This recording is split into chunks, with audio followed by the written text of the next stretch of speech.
Hoy día es muy común encontrar gente diciendo que Cristo vino con nuestra naturaleza pecaminosa y porque Cristo pudo vivir una vida sin pecado, usted y yo podemos aquí vivir una vida sin pecado y eso no es bíblico. El texto dice, todo lo puedo, excepto superar el pecado en Cristo, quien me fortalece. Esto no es lo que el texto dice. ¿Saben? Cuando la gente dice, es imposible vencer el pecado porque uno tiene una naturaleza pecaminosa. Y la naturaleza pecaminosa es muy poderosa. Toca quedarse así hasta llegar a la Canaán celestial, al cielo. Cuando dicen eso, están realmente diciendo que la carne es más poderosa que Dios.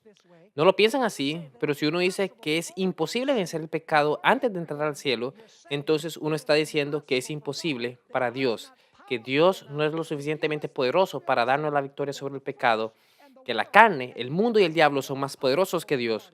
No limitemos el poder de Dios.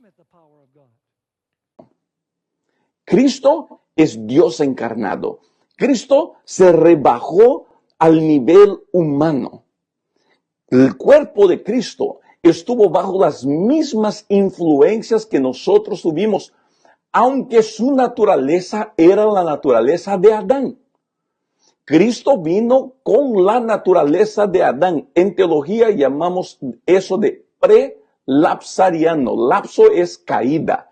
Llamamos de prelapsariano. Cristo es el segundo Adán. Vino con la naturaleza de Adán para mostrar que Adán pudiera haber vivido sin pecado. Hoy día es muy común encontrar gente diciendo que Cristo vino con nuestra naturaleza pecaminosa. Y porque Cristo pudo vivir una vida sin pecado, usted y yo podemos aquí vivir una vida sin pecado y eso no es bíblico. Eso no es bíblico. Nosotros viviremos una vida perfecta cuando Cristo venga y lo que es corruptible se revista de incorruptibilidad. Nosotros no creemos en la perfección o en la última generación sin pecado. No creemos en eso. La Biblia no enseña eso. Ahora quiero leer una declaración al ir terminando. Y esa es una maravillosa declaración. Se encuentra en Palabras de Vida del Gran Maestro, página 268 en español. Y de hecho, ¿saben? Sería muy bueno que leyeran también las páginas 266 al 268, pues hay bastante material que viene antes de esta declaración, pero solo voy a leer este extracto de la página 268. Esto debería ser fácil de recordar, ¿no? 268. 400 menos 2 del número de la bestia. ¿Qué les parece? Ahora nunca lo olvidarán. Palabras de vida del gran maestro 268. Eso es lo que Elena de White tiene que decir. Cuando la voluntad del hombre coopera con la voluntad de Dios, llega a ser omnipotente. ¿Qué significa omnipotente? Significa que uno puede hacer cualquier cosa. Que uno puede hacerlo todo. ¿Qué pasa cuando la voluntad del hombre coopera con la voluntad de Dios? La voluntad del hombre se vuelve que omnipotente.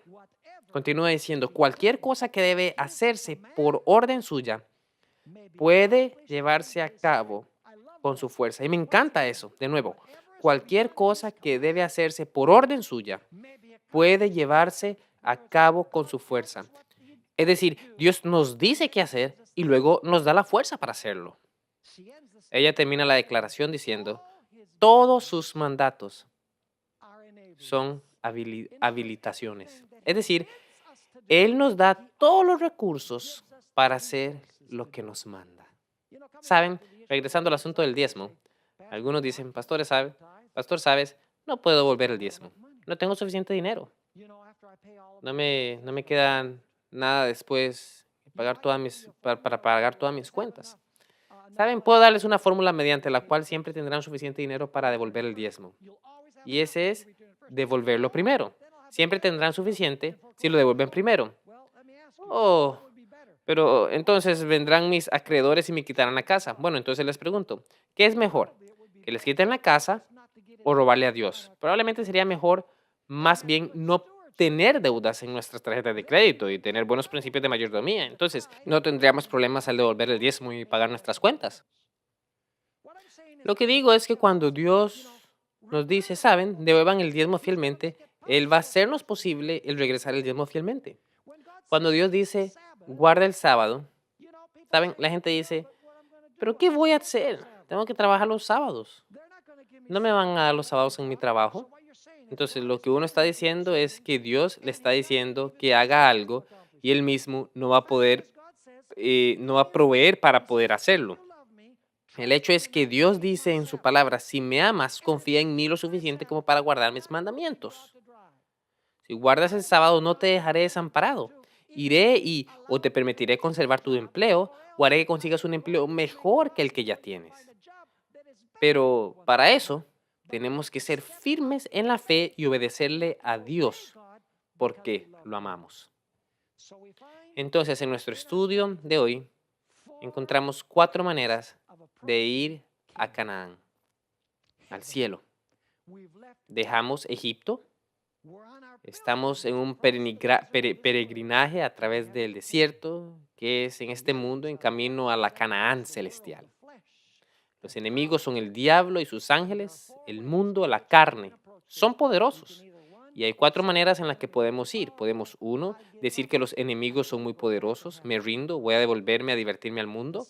La segunda manera es decir, oye, yo puedo tomar Canaán por mis propias fuerzas, por mis propias obras, puedo llegar al cielo. Eso es imposible. La tercera es llegando a la frontera de Canaán, pensando que podemos entrar y tomar posesión de la tierra prometida, acariciando el pecado en nuestras vidas. Y la cuarta es la única y verdadera manera, y es cooperar con el poder divino para vencer al enemigo en nuestras vidas.